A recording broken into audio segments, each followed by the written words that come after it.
할렐루야. 고양시 행신동 예수동행교회에서 목회하고 있는 송성규 목사 인사드립니다. 주 안에서 평안하셨습니까? 오늘 저는 탕자 이야기를 하려고 합니다. 여러분, 누가복음에 나오는 탕자 이야기 잘 아시죠? 한 아버지 밑에 두 아들이 있었는데 그 둘째 아들이 아버지로부터 재산을 다 달라고 해서 가지고 가서 허랑방탕하게 허비하고 나중에 회개하고 돌아오는, 그때 아버지가 그 아들을 맞이하는 그 장면, 아마 어려서부터 신앙생활 하신 분들은 주일학교 때, 중고등부 학생 때 아마 그 선곡으로도 많이 했을 것입니다. 탕자의 비유. 저는 집을 나간 이제 둘째 아들, 그 비유를 예수님이 하시기 전에 100마리 중에 한 마리 양, 그걸 잃어버렸는데 그 99마리를 놔두고 그 한 마리를 찾아 산을 넘고 물을 건너 동네마다 찾아서 그 주인이 그 양을 찾아 기뻐서 어깨에 메고 돌아오는 그 주인의 마음이 우리 예수님의 마음, 우리 하나님의 마음인 줄로 믿습니다. 또 어떤 여인이 밤중에 돈 10개, 드라크마 10개 중에 하나를 잃었는데 그 하나를 밤중에 찾아서 샅샅이 쓸면서 찾았다고 그랬습니다. 마침내 찾아서 기뻐하는 그 여인의 모습, 그 여인의 모습이 예수님의 모습, 우리 하나님의 모습입니다. 또 이 집을 나간 탕자, 이 탕자는 결국 나중에 회개하고 돌아왔을 때 기뻐하는 우리 아버지의 마음, 그게 우리 예수님의 심정입니다. 결국 잃어버린 100마리의 양, 잃어버린 9가지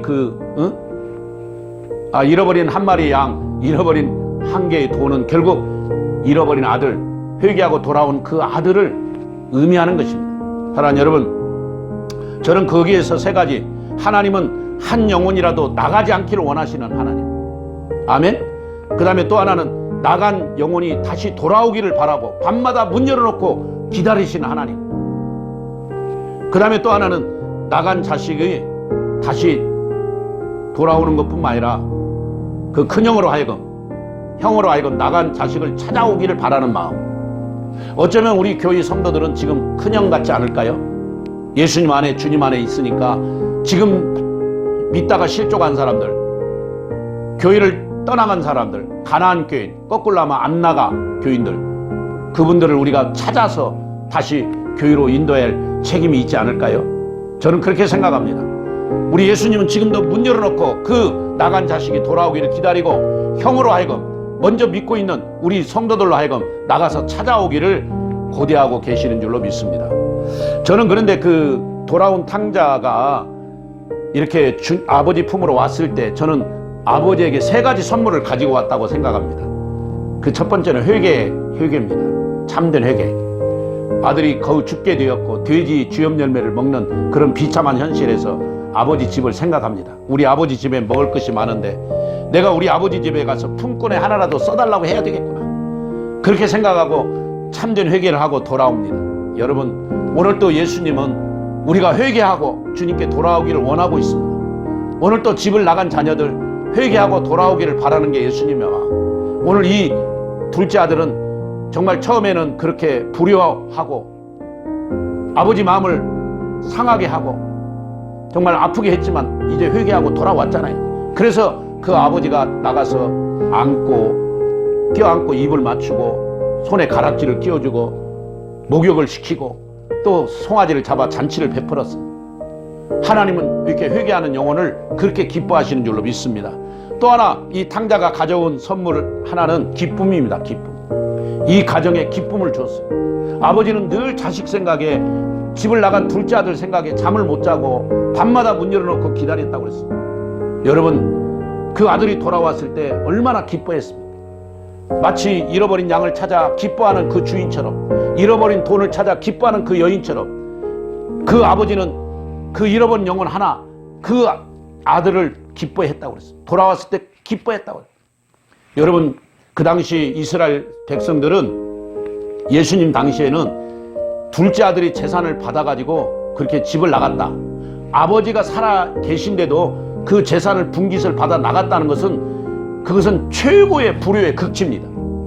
그래서 그 집안의 호적에서 아예 가문에서 이름을 빼버립니다.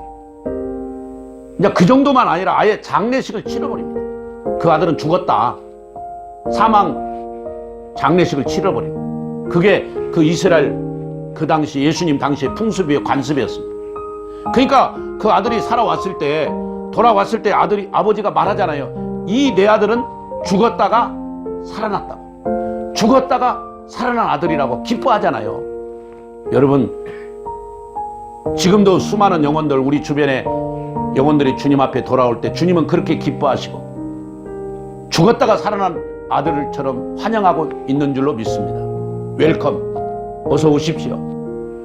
그 다음에 이 돌아온 탕자가 가져온 3가지 선물 중에 또 마지막은 순종입니다. 순종의 선물.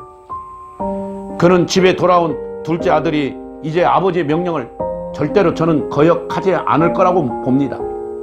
한번 거역해서 나가서 그렇게 고생을 하고 그렇게 어려움을 겪었는데 또 집에 와서 또 아버지 명령을 거역하겠습니까?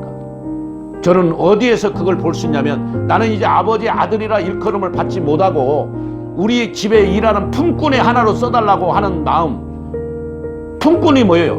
머슴 아닙니까? 머슴은 주인이 시키는 대로 할 수밖에 없는 것입니다. 그래서 이 탕자는 그 품꾼의 하나로 써달라고 하는 그런 마음으로 왔습니다. 그 말은 결국 순종을 생명으로 여기고 그 다음부터는 절대로 아버지 말에 거역하지 않고 순종했다고 봅니다. 여러분, 우리 신앙생활하는 성도 여러분, 정말 순종이 중요합니다. 그렇습니다. 순종이 제사보다 낫다는 말씀이 있지 않습니까? 부모 효도는 순종입니다. 부모 공경의 첫걸음은 순종입니다. 오늘 이 아들이 들어와서 아버지에게 순종했듯이 여러분들도 그렇게 순종하기를 바랍니다. 오늘 돌아온 탕자가 가져온 3가지 선물 말씀드렸습니다. 참된 회개, 그리고 그 아버지에게 기쁨을 주고 그 다음에 순종하는 아들로 거듭났듯이 오늘 이 말씀을 듣는 모든 분들이 그렇게 주님 앞에서 참된 회개, 주님 앞에서 기쁨이 되는, 그리고 늘 순종하는 그런 성도의 삶을 사시기를 바랍니다.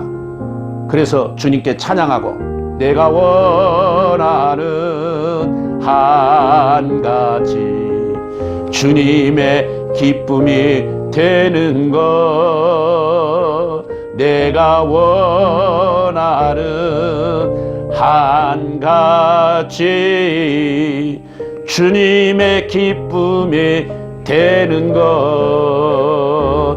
아멘입니까? 지금까지 고양시 행신동 예수동행교회 송성교 목사였습니다. 감사합니다.